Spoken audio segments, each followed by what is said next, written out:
అందరికీ నమస్కారం. 'అల్లు అర్జున్‌కి విషాదం. కాలు విరిగిపోయింది.' ఈ విషయాలను తెలుసుకుని వీడియో కంప్లీట్‌గా చూడండి. అప్పుడే మీకు కంప్లీట్ ఇన్ఫర్మేషన్ ఏంటో అర్థమవుతుంది. అదేవిధంగా చాలామంది వీడియో చూస్తున్నారు కానీ సబ్స్క్రైబ్ చేసుకోవడం మాత్రం మర్చిపోతున్నారు. దయచేసి సబ్స్క్రైబ్ చేసుకోండి. సబ్స్క్రైబ్ చేసుకోవడం వల్ల నేను చేసే ప్రతి ఒక్క అప్డేట్ మీరు ముందుగానే పొందగలుగుతారు. అదేవిధంగా చాలామంది లైక్ చేయడం మర్చిపోతున్నారు. దయచేసి లైక్ చేయండి. లైక్ చేయడం వల్ల ఈ ఇన్ఫర్మేషన్ మనం చాలా మందికి రీచ్ అయ్యేవాళ్ళు అవుతాం. ఇంకా లేట్ చేయకుండా వీడియోలోకి వెళ్ళిపోదాం. Friends, 'Allu Arjun' 'Pushpa 2' premiere show గురించి సంధ్య థియేటర్ పోలీసులకు సమాచారం ఇచ్చారన్నారు. అయితే అల్లు అర్జున్ టాప్ పైన నిలబడుతూ థియేటర్ వద్దకు వచ్చి హంగామా చేశారని చెప్పారు. థియేటర్ అనుమతి కోరిన సమయంలో సినీ ప్రముఖులు ఎవరూ థియేటర్ వద్దకు రావద్దని పోలీసులు చెప్పారని వెల్లడించారు. కానీ ఇందుకు విరుద్ధంగా హీరో అల్లు అర్జున్ వచ్చారని చెప్పారు. బౌన్సర్లు అక్కడ ఉన్న వారిని తోసుకుంటూ లోపలికి వెళ్లారని వివరించారు.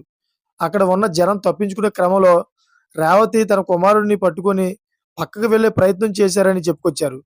అయితే ఆ తొక్కిసలాటలో రేవతి గాయపడటంతో పోలీసులు ఆసుపత్రికి తీసుకెళ్లే ప్రయత్నం చేశారని రేవంత్ వివరించారు. అయితే కాగా రేవతి మరణించారని, ఆమె కుమారుడు ప్రాణాపాయ స్థితిలో వెళ్లారని చెప్పారు. తల్లి ప్రాణాలు విడుస్తూ కూడా కుమారుడు చేయి వదలలేదని రేవంత్ చెప్పారు. అయితే అల్లు అర్జున్‌ను పరామర్శించడానికి సినీ ప్రముఖులు వెళ్తున్నారని, ఆసుపత్రిలో చికిత్స పొందుతున్న బాలుని మాత్రం పరామర్శించలేదని వ్యాఖ్యానించారు. అల్లు అర్జున్‌కు చేయి విరిగిందా? కాలు పోయిందా?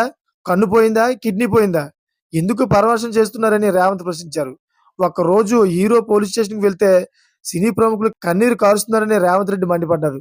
చూసారా ఫ్రెండ్స్? ఇటువంటి లేటెస్ట్ అప్డేట్స్ కోసం ఛానెల్ సబ్స్క్రైబ్ చేసుకోండి. Thanks for watching friends.